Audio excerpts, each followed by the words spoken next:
Good afternoon and welcome to News Central. My name is Mazino Appeal, and here's the news. Now, the Rivers State Sole Administrator Vice Admiral Ibokete Bass has appeared before the House of Representatives Ad Hoc Committee on Rivers State Oversight for an interactive session with federal lawmakers. Appearing before the committee 10 days after the first invitation was sent to him, he apologized for his previous absence and appealed to the committee to grant him additional time to prepare a more comprehensive report on governance in Rivers State. While a major part of the meeting between lawmakers and the sole administrator was held behind closed doors, the chairman of the committee, who spoke to journalists after the meeting, described the engagement as fruitful and revealed that a new meeting date will be communicated soon. I only request your understanding and the indulgence of this committee to grant me additional time to adequately prepare and present a comprehensive and constructive briefing. Given the complexities and sensitivities surrounding the current transitional period in Rivers State, it is important that any engagement with this committee is done with the depth, accuracy, and clarity it rightfully deserves. I remain fully committed to cooperating with the committee. A new date will be communicated to him today, and he will be here, and we'll continue with our work. Now, Vice President Kashim Shettima on Thursday presided over the 149th meeting of the National Economic Council at the State House in Abuja. The council postponed discussions in state police despite a recent wave of killings across several states. Governor Duoye Diri of Bayelsa State said the issue was on Thursday's agenda but was not discussed due to time constraints. Talks have now been deferred to the next NEC meeting, although some media reports had claimed that state policing was not on the agenda altogether. This comes as the country has witnessed a wave of massacres that have been widely reported across north-central states, namely Plateau and Benue, but which have also spread to Borno and Enugu. The governors observed a minute's silence and later set up a committee to collaborate with security chiefs on a joint strategy.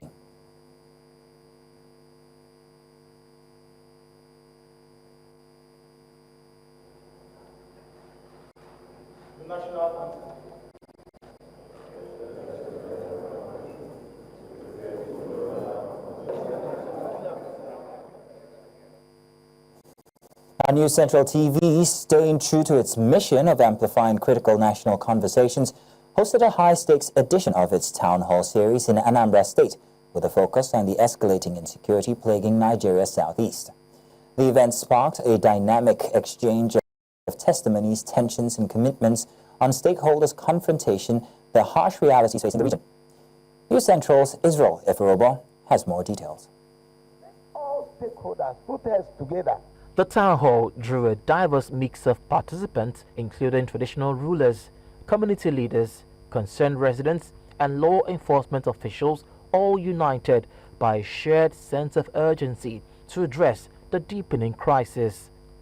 Discussion centered on the impact of IPOB activities, the sit-at-home directives, and the growing fear that has crippled both economic activity and social stability in the region. Without security, no farmer will go into the bush and cultivate. Like last time, our national president from Plateau State, they killed her husband in the bush while farming. Added to that security problem, but what you may call an attack on our people. The people of the southeast have been dehumanized, even by the security persons that are to help them. Presiding over the security concerns was Commissioner of Police Anambra State Ikioye Orutugu, who made a heartfelt appeal for public support in the fight against criminality and unrest. What we need is just community support. However, the event took a tense turn when the Commissioner of Police Ikioye Orutugu alleged that some traditional rulers were complicit in shielding herdsmen responsible for disrupting farming communities. The comment triggered immediate backlash from participants who strongly denied the accusations and demanded evidence. Address your traditional rulers. How did the so-called cattle rearer jump to that place? He comes, only him. Sometimes with one cattle rearer. Only him. With one small boy where they follow, carry stick, they follow up. Before you know, he's expanding. He's carrying Okogoro to one traditional ruler, to one chief. We have a list of people who are to speak. Please hold on. I want to tell us that these Fulanis, they don't consult anybody before entering our communities. These people know our bushes better than we, the owners of the community. I remember that some few years ago, a group of people that are involved or engaged in herdsmen made a national broadcast. It was all over Nigerian media that if they are not given land to graze their cattle, they are going to wage war against Nigerians. Despite a heated exchange, the session ended on a note of cautious optimism as stakeholders shared ways to improve security in the region. We are the solution. If we want solution, we are the solution. Give us the solution. Mr. Governor is trying in his own part. He will not say something and come down and do it. Anambra State in general is very, very much free from drugs. Of course, it is an established fact that there is a nexus between drugs and crime generally.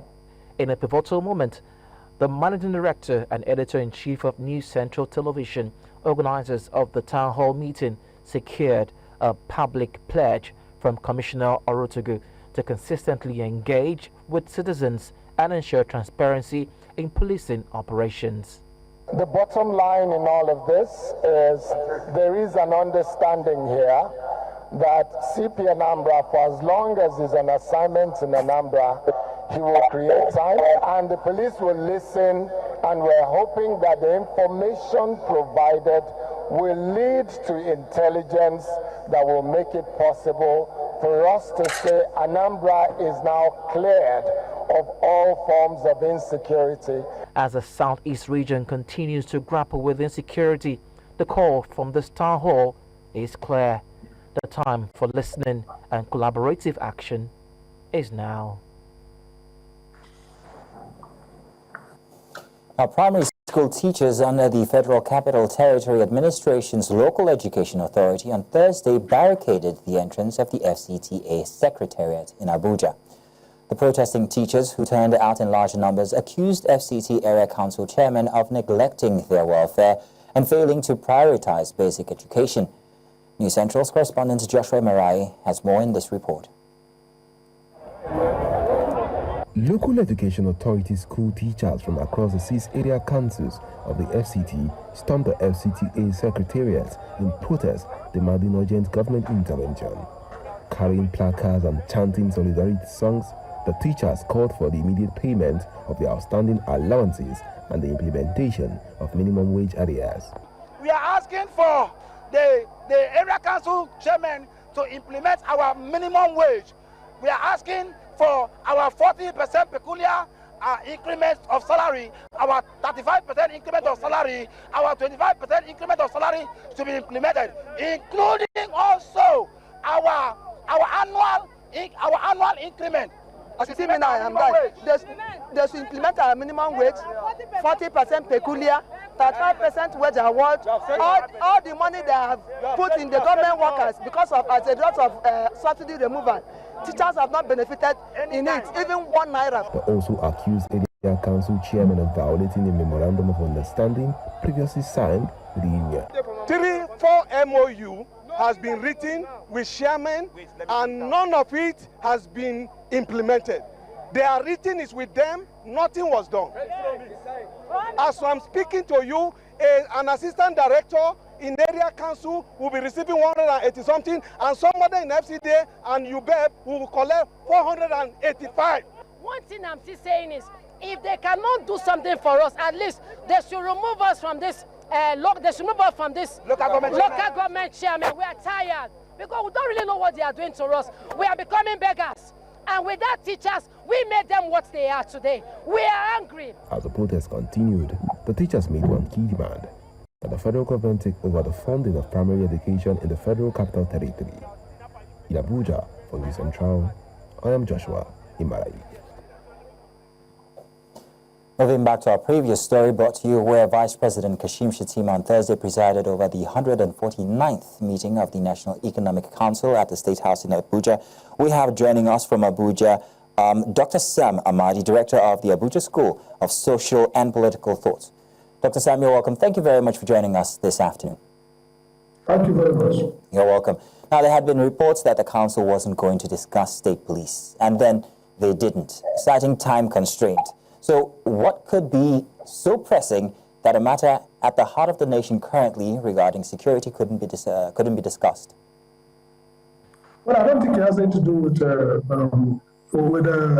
time constraint. I think it's strategic. I think the state police has been a dividing issue, and perhaps the management, the way the NEC works is that the office of the vice president provides the agenda, controls the agenda, and the vice president himself controls the agenda. So even if there could be some agreement that the matter will come up, if the vice president's office, shove it downwards, it won't come up, and they will say, "Oh, time." And these governors don't consider NEC as important as their own cabinet meeting. So it's basically the level of commitment to NEC issues is very low.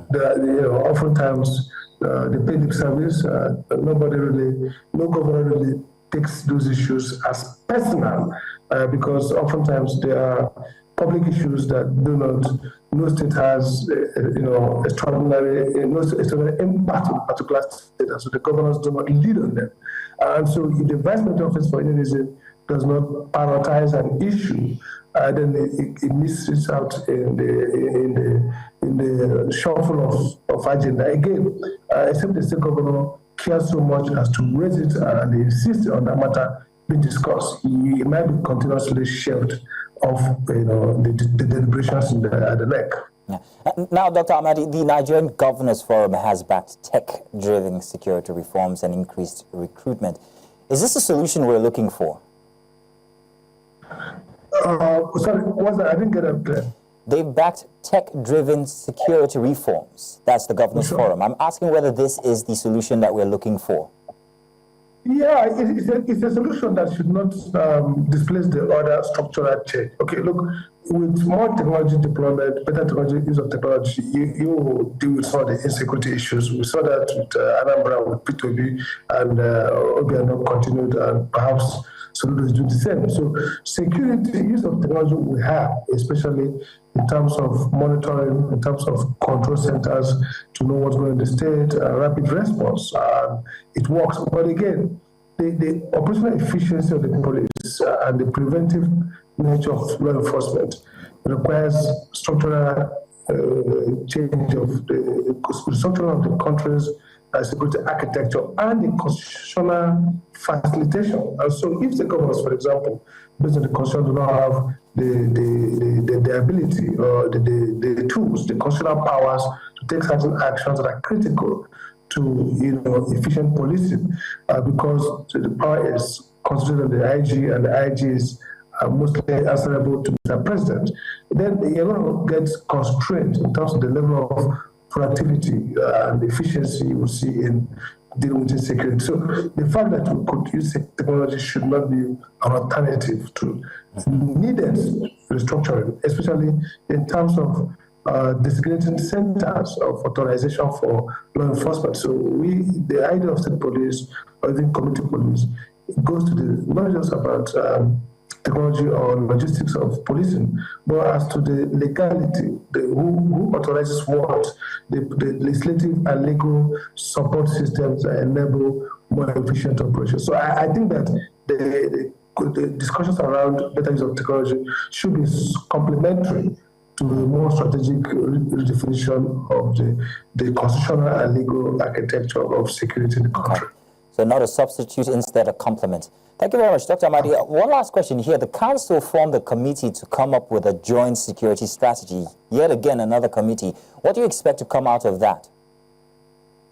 Well, there are too many committees. I think the key point here is, look, we know some basic things to do. First, we need to get security to critically be an intelligence security platform, gather evidence for the people, so security must be rooted in the people. Second, we know that we need a DNA change. The Nigerian security structure was designed as a regime protector, not for the people, based on coming from colonial rule. That DNA reconfiguration needs to be done. So this committee or another committee, well, we wait for their reports, but we know that oftentimes committee has been the way they say that if you want much to be done about an issue, they give it to the committee. Oftentimes, what the committee does is to go back to reports, rephrase them and present a paper that goes back to a white paper and nothing gets done. So I don't have too much confidence in the committee. I do know that the governors can have a consensus and engage legislative change to have a better framework for police. I do know that many governors can make investments, use security votes, work together with adjoining states to create, even if it's regional, data center that helps in coordination. And I do know that without even a committee, some of the issues around the Middle Belt requires political will to draw the line around religious exceptionalism and to declare clearly citizenship right that Nigeria is a secular state, and therefore Nigeria protect the life of its citizens and make no exception to ethnic or religious sense of entitlement. If we become a democratic state, we're going to truly solve almost half of the security challenges, because the country is porous, the country is in bed with religious extremism, the country is kind of farms out sovereignty to religious potentates, who then kind of becloud decision-making at the most highest level of executive power. So I think that committee, yes, we need committee to do some strategic thinking, but more important is that we need clarity in self-definition, ideation. What are we? We're a country. We're not an assemblage of religious entities. We're not going to pander to any religious or ethnic exceptionalism, and we got to do brutally terrorists or all kinds of persons who challenge the sovereignty of the state or the welfare and life of its citizens. Dr. Amadi, I know I said that was the final question, but from everything you said, I have to ask this one question here. Now, everybody keeps talking about adopting state policing, but nobody talks about the structure the apparatus will take. So if Nigeria was to adopt state policing, what would be that structure? I think, look, you have to be very clear. You don't just adopt a state policing without looking at the structure of the constitution and how you align everything. So state policing is not an add-on. So first, we have to be clear about our federation. A federation of states and federal, or a federation of states, federal, local government. If you're going to be a federation of federal, state, local government, and the Supreme Court seems to suggest, then you have to align the policing power in that way. So you're going to have a federal police, state police, local government police. But the idea would be to be a federation of state and federal, and then give to states the powers to create their own policing, as long as they do not detract from a common fundamental rights, Chapter 2, or the directive state policy in Chapter 4 and Chapter 2. So we need to be clear first what kind of federation we want. So because the policing power should align with the structure of the sharing of power between entities, federal, state, or federal, state, local government. If you're going to be a federal, state, local government, then you could probably have federal police, state police, and of course, local government police in the way we used to have before into the colonial era. So we also, some states like the US, we have counties having their own policy. So we need to have clarity, and that clarity will stipulate the kind of state police you have. All right. Well, thank you very much then, Dr. Amadi. Thank you so much. Now moving on, Nigeria's Vice President Kashim Shettima has urged African capital markets to adopt digital transformation and strengthen regional integration to create a more efficient, accessible and resilient financial system. He made a call on Thursday during the 41st annual conference of the Africa and Middle East Depositories Association, held in Lagos here in Nigeria. The conference revolved around the theme shaping the future financial markets and infrastructure as catalysts for transforming economies. News Central's business correspondent Chamunda Beng reports. Vice President Kashim Shettima has encouraged African capital markets to harness digital transformation and enhance regional cooperation to build a more efficient, inclusive and resilient financial system.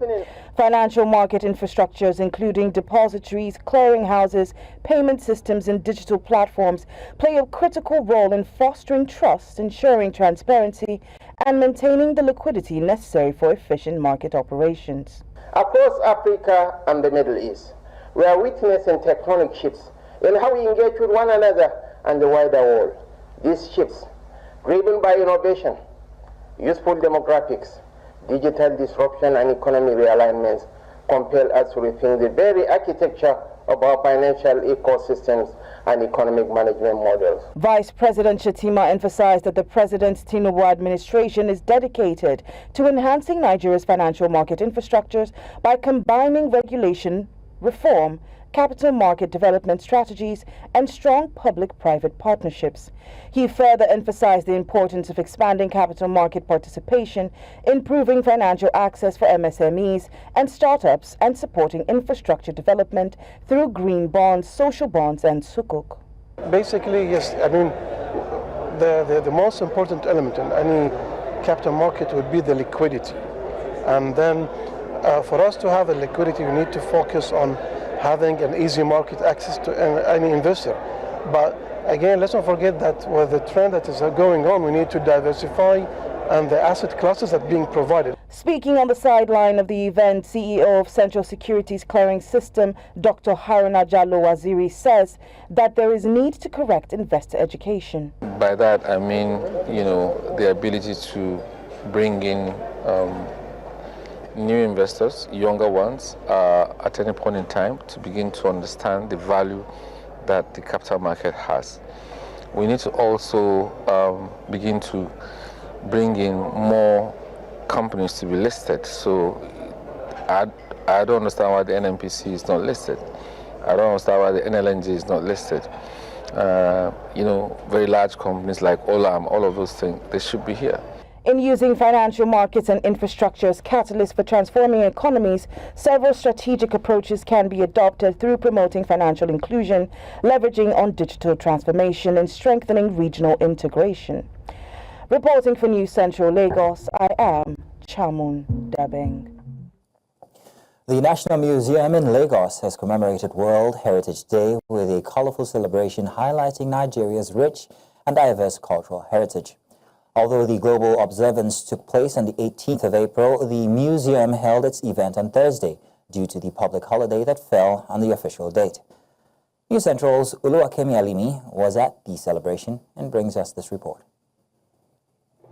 It was a colorful and reflective day at the National Museum in Lagos as cultural enthusiasts, heritage professionals, and other invited guests gathered to commemorate World Heritage Day 2025. Though the global celebration was held on 18th April, the museum chose to observe it on Thursday, drawing attention to this year's international theme, Heritage Under Threat from Disasters and Conflicts. The theme highlights the urgent need to safeguard cultural and natural heritage sites from the rising threats posed by climate change, natural disasters, and armed conflict. We try as much as possible to do the best we can in preserving this, our patrimony, our cultural heritages, our monuments and sites, even the intangible heritage as well. Festivals, our traditions, we try as much as possible to preserve them. So the museum, is doing quite a lot. And apart from that, we're going into a lot of digitization. We're trying to put up our collections, archival collections and our object collections on the internet so that people can access them all over the world. For now, I can think of Osun Osogbo. It's a World Heritage Site. It's under threat from encroachment. And, the purpose for which it was declared a World Heritage Site, is being defeated.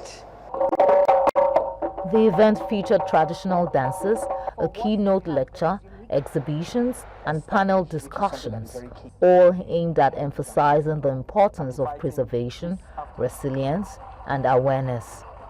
Stakeholders also reflected on 6 decades of the International Council on Monuments and Sites and its role in championing global heritage protection. There's a need to increase the budget for National Commission for Museum.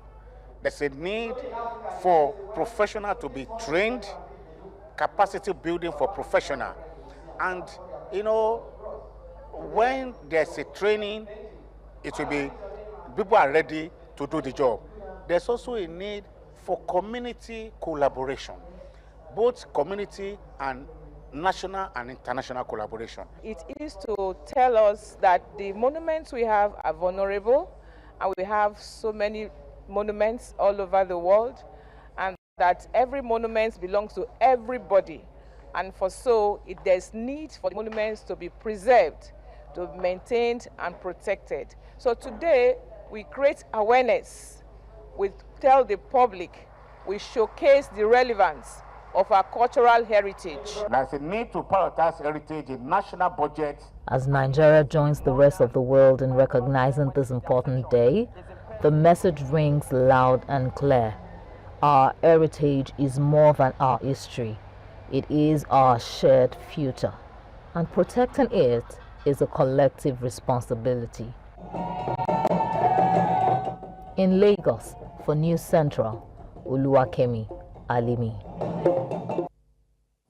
Welcome back. Now, the government of Benin Republic has confirmed that 54 soldiers were killed in an attack by Juma'at Nusrat al-Islam Muslimi. That's an al-Qaeda affiliate in the country's north. Last week. I beg your pardon. Now, this official death toll is lower than the 70 casualties claimed by JNIM following raids on 2 military posts in northern Benin Republic on Saturday. Benin Republic and neighbouring Togo have experienced increasing jihadist activities in recent years as groups connected to the Islamic State and al-Qaeda have expanded from the Sahel region into northern areas. Meanwhile, diplomatic tension between Benin and its junta-led neighbour, Niger and Burkina Faso, appear to be creating a gap that jihadists have exploited with these increasingly deadly attacks. And volunteers in southern Morocco have launched a cleanup campaign on the edge of the Sahara, collecting between 400 and 600 kilos of waste in just 5 hours. The effort, part of the 20th International Nomads Festival in Mamid El Ghizlain, brought together about 50 artists, activists, and tourists to tackle pollution in the desert village. Organizers, however, said that the cleanup began at the village's northern entrance and stretched to the Great Desert, targeting areas heavily affected by plastic wastes and wind-blown pollutants. Festival founder Nuruddin Burugrab stressed that deserts, like forests and beaches, suffer from pollution and deserve protection. Meanwhile, anthropologist Mustafa Naimi links the rubbish to mass plastic production and poor recycling. Morocco, with nearly 37 million people, has generated over 8 million tons of household waste annually. On voit beaucoup de campagnes de sensibilisation dans les forêts ou au bord de la plage, mais c'est vrai que le désert, on n'a pas encore vu, c'est assez inédit. Mais c'est tout aussi important parce que c'est notre planète, c'est la même planète. Ouais, je pense qu'aujourd'hui, même pour les nomades, parce que les nomades ils vivent la plupart du temps avec des animaux, et les animaux c'est pas agréable pour eux de consommer du plastique.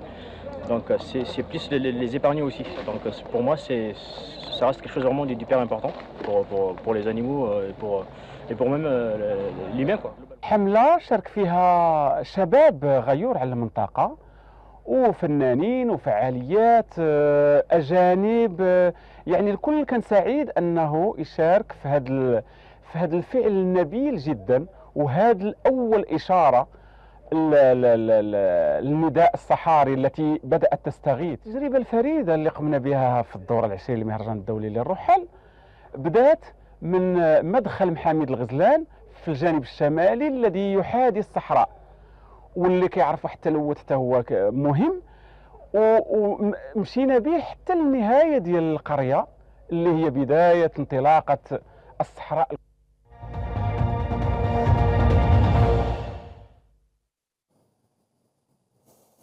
Now, cardinals gathered for a fourth time in Rome on Friday to plan the transition of leadership following Pope Francis' death. The meetings are led by Cardinal Kevin Farrell, the Camerlengo, who manages Vatican affairs until a new pope is elected. In line with tradition, the conclave to choose Francis' successor must begin between 15 to 20 days after his passing.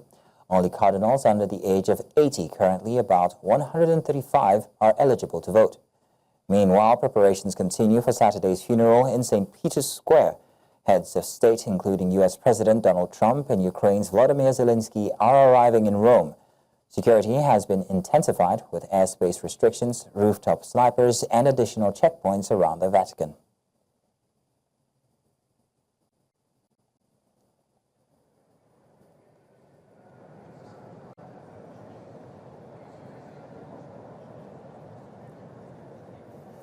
Currently, these are live images from the Vatican, where the body of Pope Francis is lying.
Now, Pakistan has warned that any attempt by India to block the flow of water from the Indus River would be considered an act of war, following escalating tensions in Kashmir.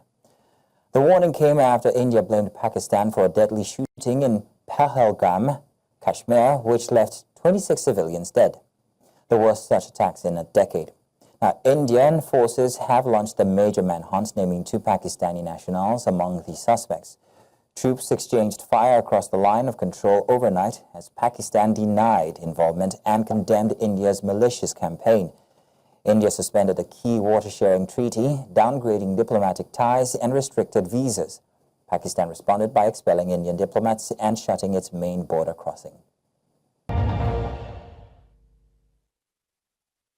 Welcome back. President Bola Tinubu's 10 billion naira approval for a solar mini-grid at Nigeria's presidential villa isn't just a technical fix. It's a seismic political and symbolic move. Taking Aso Rock off the failing national grid highlights Nigeria's energy crisis while signaling a pivot to decentralized renewable solutions. Collins Weke, global affairs analyst, shared his view on Business Edge earlier today. That there is no hope that, NEPA or whatever other new name it now has, that they don't have any hope, any confidence in it anymore. It is up to, the president to reassure the nation that that is not the case, that what is the case is the fact that they are trying to solve for energy through different sources. Whether it happens now or in the future, it is something that every country across the world is doing, but that also, this is equally very, very important, that this is not an elitist move. Elitist move in the sense that ultimately, this renewable energy that, they appear to be embracing now, that it is not something that only the elites can afford, that everyday Nigerians should be able to afford it one way or the other.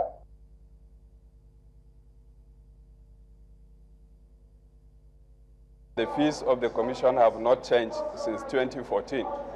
In fact, in 2014, the fees of the Commission were reduced in order to meet the demands of ease of doing business.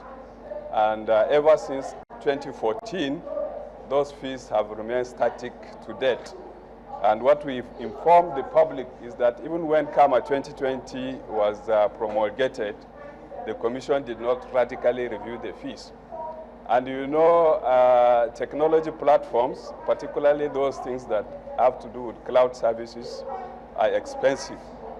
And the obvious and the bitter truth is that the Commission cannot sustain cloud-based and artificial intelligence-based services with the current regime of fees. And that's all the news this hour. But remember, you can send your eyewitness reports to the WhatsApp number displayed on your screens now. And do follow us on social media. We are at News Central TV. You can watch News Central live on TV channel 422, Go TV channel 23, Star Times channel 274, Evo TV, and of course on YouTube. Many thanks for watching. My name is Mazino Appeal.